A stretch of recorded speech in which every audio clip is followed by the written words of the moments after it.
Reynolds, who is married to Blake Lively, was accused in the lawsuit of mocking and bullying Baldoni. That it was Ryan who had called this shot, that it was very obvious now that we know his brand of narcissism. I feel like we all deserve like PhDs in psychology by the end of this. Ryan Reynolds in full meltdown after being canceled for attacking Justin Baldoni.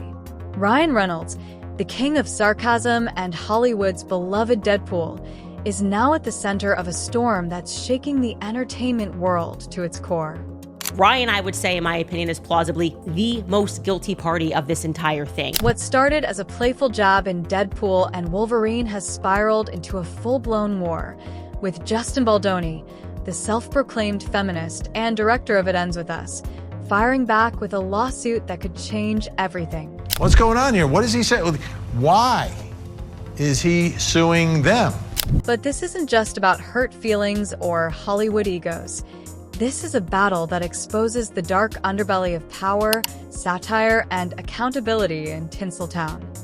Ryan Reynolds says Justin Baldoni can't sue him over hurt feelings. Let's rewind. In Deadpool and Wolverine, Reynolds introduced a character named Nice Pool, a painfully obvious parody of Justin Baldoni.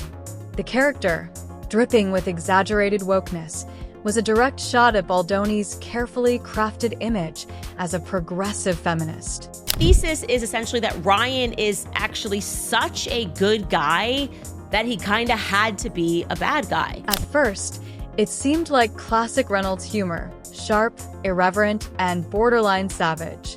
But for Baldoni, it wasn't a joke. It felt personal. And when Reynolds allegedly used his Hollywood clout to pressure Baldoni's agency, WME, to drop him as a client, the gloves came off. Mr. Reynolds was a key player in the scheme, defaming Justin around Hollywood, strong-arming WME, their agency, into dropping Justin as a client and trying to destroy Justin's career however possible. Baldoni didn't just sit back and take it. He countersued Reynolds and his wife, Blake Lively, accusing them of orchestrating a smear campaign to destroy his career. First of all, I want men to stop asking the question, why do women stay? Yeah. Right? I want men to take accountability. I want men to hold other men accountable. But here's where it gets even messier. Blake Lively, Reynolds' powerhouse wife, has thrown her own allegations into the mix, claiming Baldoni sexually harassed her on the set of It Ends With Us. She also accused him of launching a PR campaign to tarnish her reputation after the film's release. All hell broke loose. She claims he sexual harassed her, and then by the time they premiered the movie, they weren't even speaking to each other. She made him stay in the basement, and Ryan Reynolds turned on him too. And then she claimed that he unleashed a bad PR campaign against her. Reynolds, never one to back down, filed a motion to dismiss Baldoni's lawsuit, arguing that his actions are protected under free speech. Yesterday, Ryan Reynolds filed a motion to dismiss. He wants to get out of Justin Baldoni's lawsuit in a filing that was riddled with character attacks and claims that he can't sue over hurt feelings. His legal team called Baldoni's claims thin-skinned outrage, essentially saying, "It's just satire, get over it." But is it really that simple? When you're a Hollywood A-lister with a platform as massive as Reynolds, does satire cross the line into bullying? Basically, it's fine if I called him a predator if I believe it. It's fine. And the problem is, it's like, okay, so you're admitting then, essentially, that you have called him this. The internet is divided. Some see Reynolds as a bully using his power to humiliate a less influential peer. Others argue that Baldoni, who has built his career on preaching progressive values, is now being exposed as a hypocrite.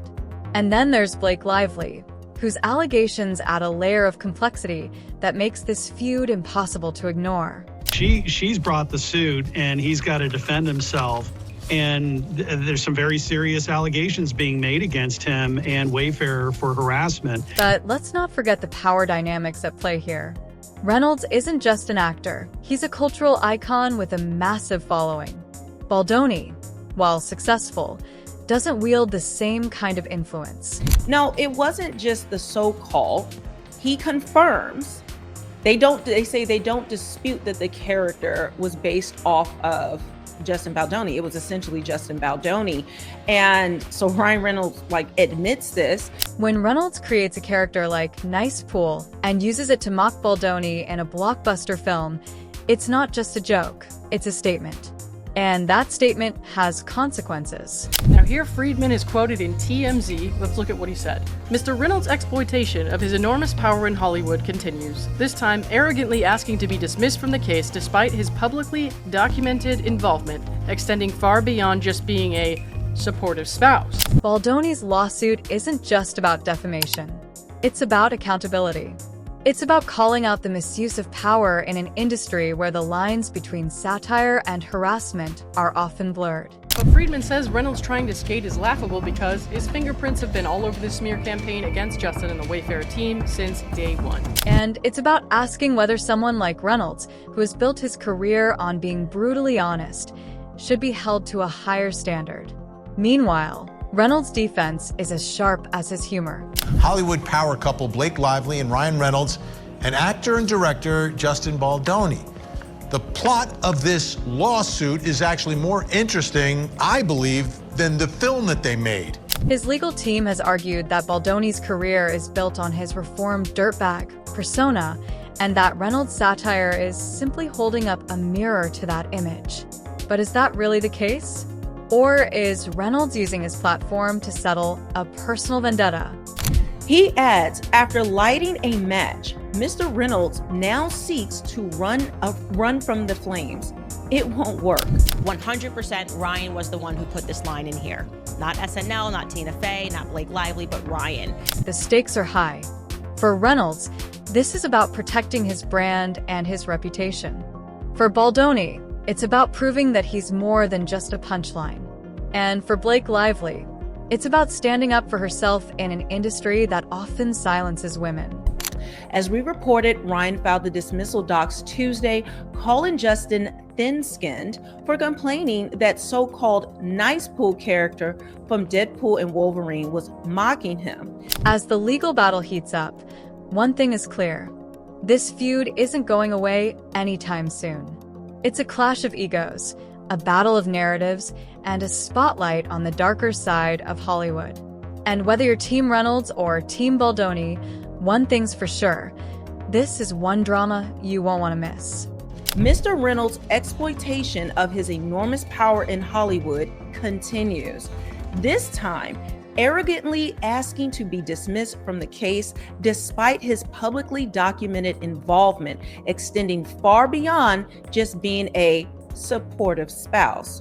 But here's the real question. In a world where power often trumps accountability, who will come out on top? Will Reynolds' sharp wit and Hollywood clout save him from the fallout? Or will Baldoni's lawsuit prove that even the biggest stars can't escape the consequences of their actions? Ryan, I would say, in my opinion, is plausibly the most guilty party of this entire thing, okay? He has just been publicly humiliating Justin Baldoni. The answer lies in the courtroom and in the court of public opinion. And as the drama unfolds, one thing is certain. This is Hollywood at its messiest, its most dramatic, and its most revealing. Are real, and they are serious. Mr. Reynolds can appear on as many sketch shows as he wants and feebly try to make light of his current situation. But we will not stop until he is held accountable for his actions. So what's next? Will Reynolds' motion to dismiss succeed? Or will Baldoni's lawsuit expose even more secrets? And where does Blake Lively fit into all of this? The only way to find out is to stay tuned. Because in Hollywood, the drama never ends.